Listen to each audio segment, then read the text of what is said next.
Hi, I am Kerry and I practice Jyotish, also known as Vedic astrology. I've been offering astrological insights since 1999, where I look at how the planets are moving through the sky and how they might affect our life on Earth. I also work directly with others through counseling, teaching, and mentoring.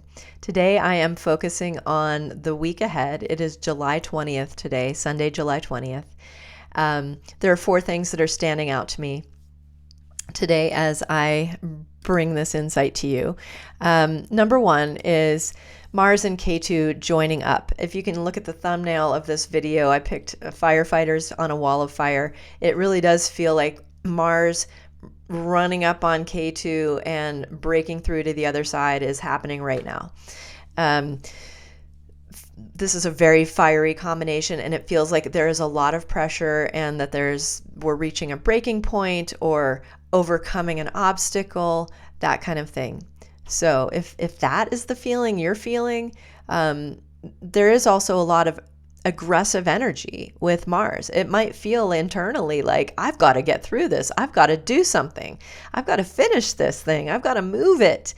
So that energy is happening in Leo with Ketu overcoming that, but Mars's aspects are also taking that energy into Scorpio and into Aquarius, where Rahu is, which makes things a little unstable, and also into Pisces, where Saturn is. So there's a lot of push energy going on there.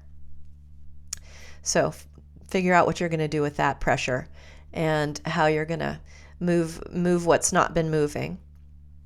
Number 2, the moon is waning. That's the other thing that pops out at me. And the moon, even though waning, it might be a little smoother this week because of last week it was going past Rahu and Saturn, and that was a little rocky.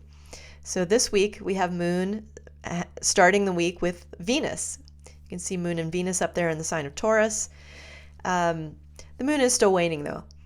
It makes us a little drained feeling. If you're feeling mentally or physically tired, unable to move through it, just take your time and realize that the number 3 thing that stands out to me is the Mercury retrograde cycle paired with the fact that Saturn is also retrograde. This is literally the 7th time I've tried to do this video. This is so funny. This is Mercury retrograde. Like, I had a really good one the last time and it just didn't record. So if stuff like that is happening to you, it could be partly the Mercury retrograde energy. It will be all through this week, all the way until August 10th. So settle in. Think about Mercury retrograde energy being good for continuing what you already have started. It's not the greatest time for starting things. It's good for editing or retrieving projects that have been languishing. If there's something in that pile that you find that seems like it worth a little energy, this is a good time to do that. As Mercury's in Cancer, the sign of the moon. Mercury doesn't love being in Cancer.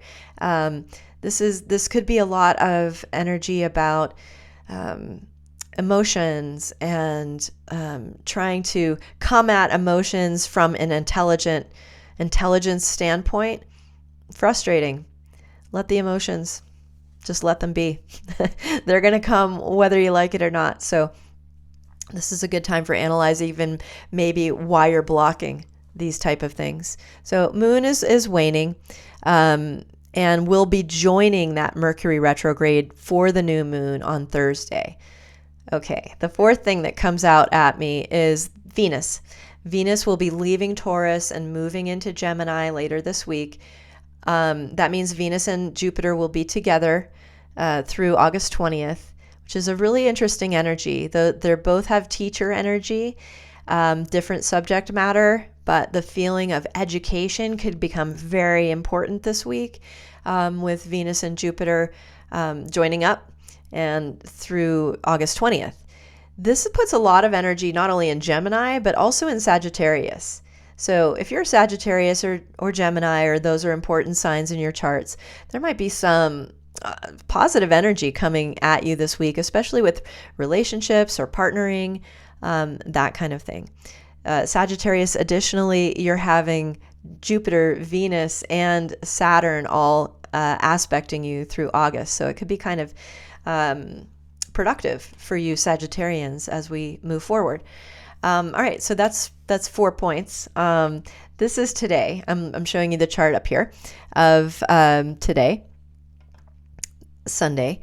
Moon is with Venus. This is kind of a lovely and sweet combination. So even though the moon is waning and we can feel drained from that, it's moving past helpful planets this week as it settles into its new moon state. So Moon and Venus, awesome. Moving you to Monday. This is Monday. So Sunday, Monday, Moon is going to be with Venus in Taurus.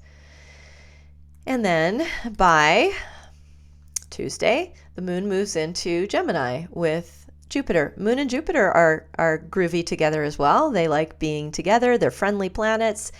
It should be helpful. And this is your clue this week.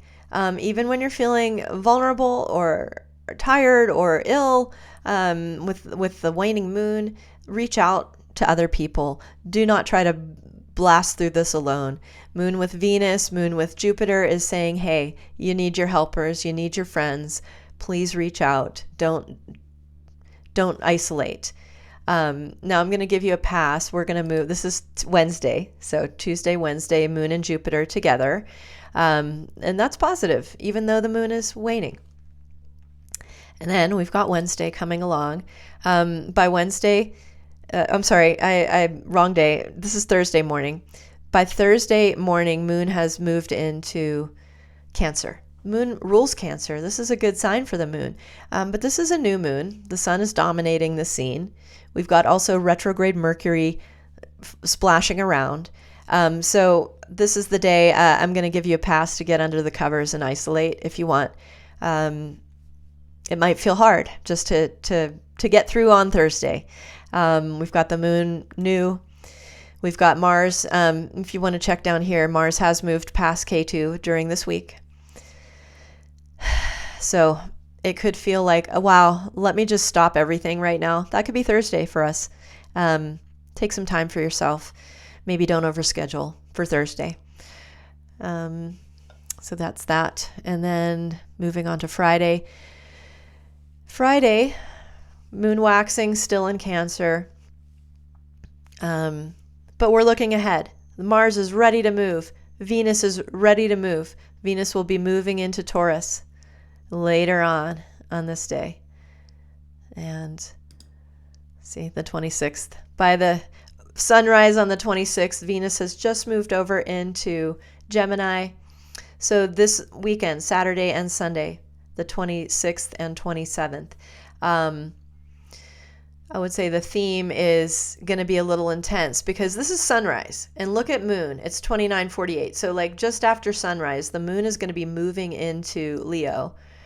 I'm going to click it to Sunday. This is next Sunday, the 27th.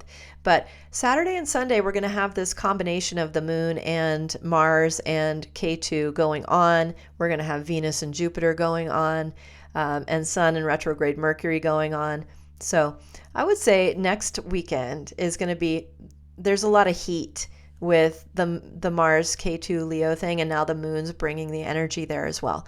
Maybe pick a waterside place, grab a few of your friends or the book you're reading and cool it for next weekend. Because the next thing that happens on Monday will be Mars. Look at Mars at 29:17. He's moving out of Leo into Virgo. So we'll talk more about that next week. I hope this has been helpful for you. Hope you've enjoyed it. Leave your comments. Let me know how I'm doing, and I'll see you next week.